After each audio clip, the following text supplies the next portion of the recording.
Thank you. Good evening. My name is Irma Williams, and my office is located at Enrollment Services, and it's on the first floor of McDermott Hall. Enrollment Services consist of financial aid, records and registration, student accounts, and the One Card ID office.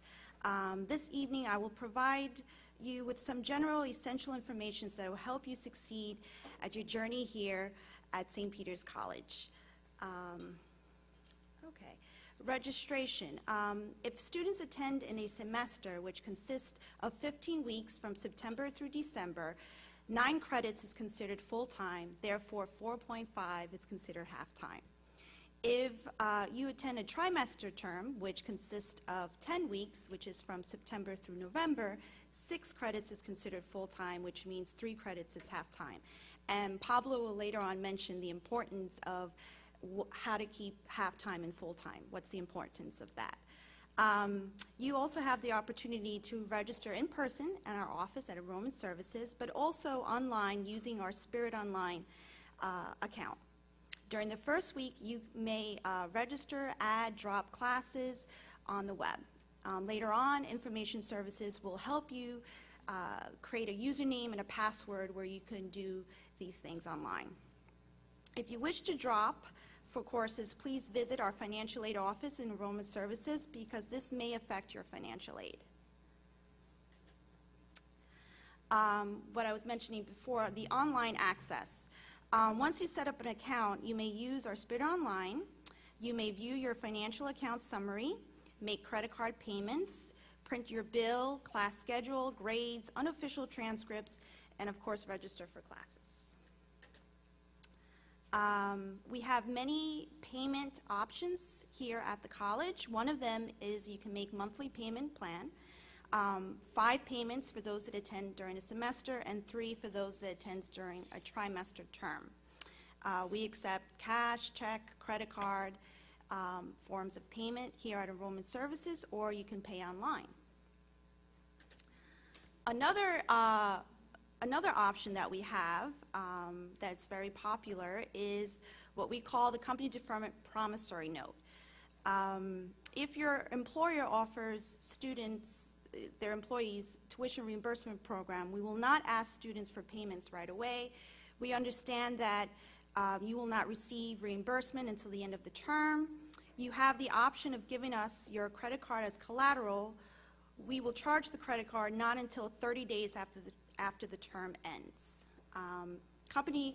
Complete the company deferment promissory note with your credit card information. Provide us a letter from your employer participating in this program. And once you complete this form, it's good for the entire academic year, which is from September through August. Please view this form at our website. It's also available. You can print it out, fill it out, and bring it to Enrollment Services. Okay, restrictions and late fees. I'm sure most of you are aware of these things from your undergraduate. We also have it here. It's just basically that if the account is not paid in full, there's a possibility that a late fee might be applied to the account. We have due dates available listed again on our website. We just wanted to let you know that each term has a specific due date. It's listed and you can view that. One Card, which is the ID card that we use here at St. Peter's College. You may receive a free ID One Card. You just need to be presently registered and have a valid ID. The initial card that we give you with your picture will be used for all the terms here at that you will be here at St. Peter's College. There's a $15 replacement fee. That is also at Enrollment Services Center, and we're open there from 9 till 6, Monday through Thursday, and 9 to 5 on Fridays. The college offer health insurance. Please contact the Dean of Students Office for further information on that. It's $200 for the entire academic year. Also, we require, it's a law of state law of New Jersey, that you provide us with immunization records. Please provide that to the Office of Health Services. If they do not receive it, they will place a hold in your account that may prevent you from registering for future terms. Okay, also in your folder you have this information of contacts of all the offices listed here. And now Pablo Rantes is coming up next, and then we will answer any questions that you may have. Thank you.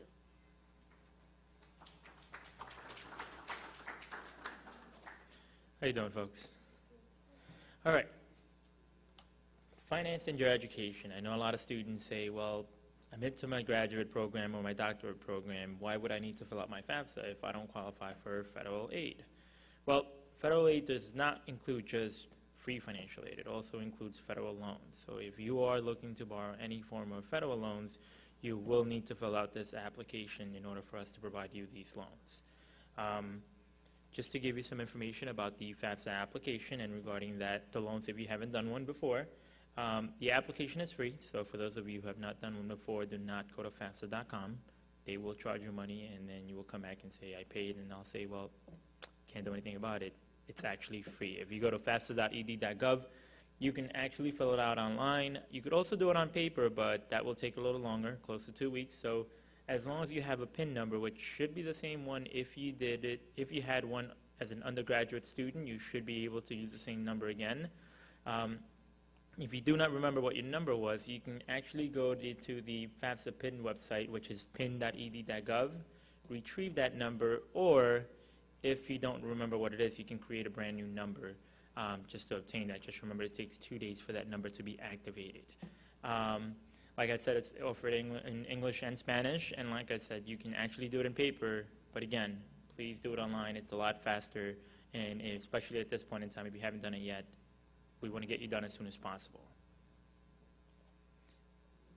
The FAFSA application offers you 3 types of loans right now. The first 2, which are called federal Stafford loans. You may borrow up to the amount of $20,500 per academic year as a graduate student. It can be as a combination of subsidized and unsubsidized, which I will speak about in a few moments. And in order to be eligible for these loans, you must be registered at least as a half-time student. So if you are registered less than half-time, unfortunately, we would not be able to provide you these loans. If you fill out your FAFSA application, we will receive your information and notify you regarding any request for paperwork we will need or your eligibility in loans. Just remember, if you do wish to borrow any of these loans, you will need to sign the award letter we will provide you saying the amounts you may borrow for the year, and you will need to also complete a master promissory note online at studentloans.gov. I know many of you may have done one as an undergraduate student or as a graduate student at another institution. Unfortunately, you will need to complete another one for us when you are a graduate student here at St. Peter's College. And just remember, once you also sign the award letter, you do need to return us a copy so we can write down how much you want to borrow. In regards to the loan information, you have the subsidized Stafford loan. That loan does not accrue any interest while you're in school, and the payments do not start until 6 months after graduation or from whenever the student stops attending. The unsubsidized loan gains interest while you're in school, but again, does not start, you don't have to start payments while you're in school. It starts 6 months after. I know one thing I did forget to write is, if you have any undergraduate loans and now you are coming to a graduate program, you can have your undergraduate loans deferred while you're in school again. So if you have any questions regarding that, please visit our office so we can give you information as to what you will need to do. The next type of loan, which the government does offer, as like I said, the government per year offers you up to $20,500. If you need to borrow more loans than that, regarding if you want to, I know there's a lot of students that just want to jump out and get their whole entire program done in a year if they can, and take out more than a full-time schedule. If you may not have enough loans from that $20,500, you may actually borrow what they call a graduate plus loan. If you remember, as a student, you did a parent plus loan maybe. As a graduate student, it's called graduate plus loan, meaning you would apply for the loan. It is based on credit, so you would need to be approved for the loan. And if you are approved, you may borrow that loan up to the amount of the cost of attendance, which includes your direct cost plus any extra expenses that would be school related. Apart from those loans, for example, those students that do not attend at least half time or wish to just not do the FAFSA application and just borrow a different type of loan, they do offer private student loans. These loans are based on credit, unfortunately. I know a lot of you first would prefer to do the federal student loans, which are not based on credit. But if you do any of these private student loans, all companies, for example, Wachovia, Chase, Sallie Mae, and so on that you know of, offer some sort of student loan, private student loan.